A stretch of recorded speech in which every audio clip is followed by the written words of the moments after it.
ದಕ್ಷಿಣ ಕನ್ನಡ ಜಿಲ್ಲೆಯ ಪುತ್ತೂರಿನ ಕೂರಾ ಪ್ರದೇಶವು ಅನೇಕ ವರ್ಷಗಳಿಂದ ರೋಗ ರುಜಿನಗಳಿಗೆ ಮದ್ದು ನೀಡುವ ಶಕ್ತಿಯ ಜಲ ಮಣ್ಣಿನಿಂದ ಪ್ರಸಿದ್ಧಿ ಗಳಿಸಿದೆ ಎನ್ನಲಾಗುತ್ತದೆ. ಇಲ್ಲಿಯ ಕೂರತ್ತು ಸಾದಾತ್ ಸೈಯದ್ ಫಜಲ್ ಕೊಯ್ಯಮ್ಮ ತಂಗಳ್ ಇವರು ಸುಮಾರು 35 ವರ್ಷಗಳ ಹಿಂದೆ ಕೂರ ಗ್ರಾಮದಲ್ಲಿ ನೆಲೆಸಿ ಜನರಿಗೆ ಧಾರ್ಮಿಕ ಸಲಹೆ ಹಾಗೂ ಆರೋಗ್ಯ ಪರಿಹಾರ ನೀಡುತ್ತಿದ್ದರು. ಇಲ್ಲಿನ ನೀರೇ ಮದ್ದಾಗಿ ಪರಿವರ್ತನೆ ಆದ ಅದೆಷ್ಟೋ ಪವಾಡಗಳು ನಡೆದಿದ್ದು ಇವರು ಕೂರತ್ ತಂಗಳ್ ಎಂದೇ ಪ್ರಸಿದ್ಧಿಯನ್ನ ಗಳಿಸಿಕೊಂಡಿದ್ದರು. ತಂಗಳ್ ಅವರ ಮರಣ ನಂತರ ಸಹ ಜನರು ಜಾತಿ ಧರ್ಮ ಭೇದವಿಲ್ಲದೆ ಎಲ್ಲರೂ ಅವರ ಮಕ್ಕಾಂಗೆ ಭೇಟಿ ನೀಡುತ್ತಿದ್ದಾರೆ. ಇಲ್ಲಿ ನೀರು ಇಟ್ಟುಕೊಂಡು ಹೋಗುವ ಪರಂಪರೆ ಈಗಲೂ ಮುಂದುವರೆದಿದೆ. ಈ ಸ್ಥಳ ಸರ್ವಧರ್ಮ ಸೌಹಾರ್ದತೆಯ ತಾಣವಾಗಿ ಗುರುತಿಸಿಕೊಂಡಿದೆ. ಕೂರ ತಂಗಳರವರ ಇದು ಕರ್ಮಭೂಮಿಯಾಗಿರುತ್ತದೆ. 33 ವರ್ಷ ಈ ಊರಿನಲ್ಲಿ ಅವರು ಸೇವೆ ಸಲ್ಲಿಸಿದ್ದಾರೆ. ಕೂರತಂಗಳು ಬರುವ ಪೂರ್ವ ಕಾಲದಲ್ಲೇ ನಮ್ಮ ಮಹಾತ್ಮರುಗಳು ಈ ಕೂರ ಎಂಬ ಪ್ರದೇಶವನ್ನು ಪರಿಚಯಿಸಲ್ಪಟ್ಟದು. ಇಲ್ಲಿನ ಮಣ್ಣು ಮತ್ತು ಇಲ್ಲಿನ ನೀರು ಒಂದು ಔಷಧವಾಗಿ ಮಾರ್ಪಡಲಿಕ್ಕಿದೆ ಅಂತೇಳಿ. ತದನಂತರ ಕೆಲವು ಕಾಲಗಳ ನಂತರ ಕೂರತಂಗಳರವರು ಸಣ್ಣ ಪ್ರಾಯದಲ್ಲಿ ಇಲ್ಲಿ ಬಂದು ಸಣ್ಣ ಒಂದು ಮಸೀದಿಯಲ್ಲಿ ಕುರ್ಆನ್ ಓದುತ್ತಾ ನಿರಂತರ ಆರಾಧನೆಯಲ್ಲಿ ಮಗ್ನರಾಗಿ ಒಂದು ಉನ್ನತವಾದ ಸ್ಥಾನಕ್ಕೇರಿ ದಕ್ಷಿಣ ಕನ್ನಡ ಹಾಗೂ ಕೇರಳದ ಕೆಲವು ಕಡೆ ಕಾಜಿಗಳಾಗಿ, ದಕ್ಷಿಣ ಕನ್ನಡದ 300ಕ್ಕೂ ಮಿಕ್ಕ ಜಮಾತುಗಳಲ್ಲಿ ಕಾಜಿಗಳಾಗಿ ಸೇವೆ ಸಲ್ಲಿಸಿದ್ದ ಓರ್ವ ಮಹಾ ಸಂತರಾಗಿದ್ದಾರೆ.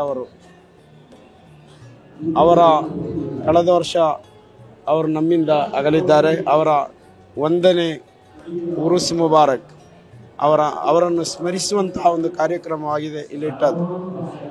ಅವರಿಗೆ ಅಪಾರವಾದ, ಕರ್ನಾಟಕದಲ್ಲಿ ಮಾತ್ರವಲ್ಲ ಜಗತ್ತಲ್ಲೇ ಅಪಾರವಾದ ಅಭಿಮಾನಿಗಳಿದ್ದಾರೆ. ಆದ್ದರಿಂದ ಅವರೆಲ್ಲರ ಸೌಕರ್ಯಕ್ಕಾಗಿ ದೊಡ್ಡದಾದ ಒಂದು ಮಕಾಮ್ ಶರೀಫನ್ನು ನಾವು ಇಲ್ಲಿ ನಿರ್ಮಾಣ ಮಾಡುತ್ತಾ ಇದ್ದೇವೆ. ನೋಡಿ, ಕೂರತ್ ತಂಗಳ್ ಅವರ ಬಗ್ಗೆ ಹೇಳಬೇಕಿದ್ರೆ ನಾನು ಬೇರೆ ಬೇರೆ ಕಡೆ ಮುಸ್ಲಿಂ ಧರ್ಮದವರ ಕಾರ್ಯಕ್ರಮಕ್ಕೆ ಹೋಗಿದ್ದೀನಿ. ಆದರೆ ನಾನು ನನ್ನ ವಿಶೇಷವನ್ನೊಂದು ನೋಡ್ಕೊಂಡಿದ್ದೆ ಅಂತ ಹೇಳಿದ್ರೆ, ಅವರು ಸ್ವರ್ಗಸ್ಥರಾದ ದಿವಸ ಸುಮಾರು ಒಂದು ರಾತ್ರಿ 1:30-2 ಗಂಟೆ ಆಗ್ಬೋದು. ಈ ಭಾಗದಲ್ಲಿ ಸುಮಾರು 50,000ಕ್ಕಿಂತ ಮೇಲ್ಪಟ್ಟು ಜನ ಸೇರಿದ್ದಾರೆ. ನಾನು ಕೂಡ ಬಂದು ಒಂದು 2 ಗಂಟೆ ಇಲ್ಲಿ ಇದ್ದೆ. ಇಡೀ ಸಮುದಾಯನೇ, ಇಡೀ ಧರ್ಮದವರೇ ಆ ಕಾರ್ಯಕ್ರಮಕ್ಕೆ ಅವರ ಸ್ವ ಇಚ್ಛೆಯಿಂದ ಇಲ್ಲಿಂದ ಕಾರು ನಿಲ್ಲಿಸಿ 2 ಕಿಲೋಮೀಟರ್ ದೂರದಿಂದ ನಡ್ಕೊಂಡು ಬರುವುದನ್ನು ನೋಡಿದ್ದೇನೆ. ಇದರಲ್ಲಿ ಏನು ಸಮಾಜಕ್ಕೆ ಒಂದು ಒಳ್ಳೆಯ ಸಂದೇಶ ಕೊಡ್ತಾನಂತ ಹೇಳಿದ್ರೆ, ಮನುಷ್ಯ ನಮ್ಮ ಜೀವನದಲ್ಲಿ ಇರುವಾಗ ಎಲ್ಲರನ್ನು ಒಳ್ಳೆ ರೀತಿಯಲ್ಲಿ ಪ್ರೀತಿಯಿಂದ ನೋಡಿದ್ರೆ, ಸಮಾಜಕ್ಕೆ ಒಳ್ಳೆಯ ಸಂದೇಶವನ್ನು ಕೊಟ್ರೆ ಜನ ಯಾವತ್ತೂ ಅವರು ನೆನಪಿಡ್ತಾರೆ. ಅವತ್ತು ಬಂದದ್ರಲ್ಲಿ ಬರೀ ಮುಸ್ಲಿಂ ಧರ್ಮದವರು ಮಾತ್ರ ಅಲ್ಲ, ಎಲ್ಲಾ ಧರ್ಮದವರು ಬಂದಿದ್ದಾರೆ. ಅಂದ್ರೆ ಅವರು ಎಲ್ಲಾ ಧರ್ಮದವರಿಗೂ ಪ್ರಿಯ ಹತ್ರದವರಾಗಿದ್ದಾರೆ.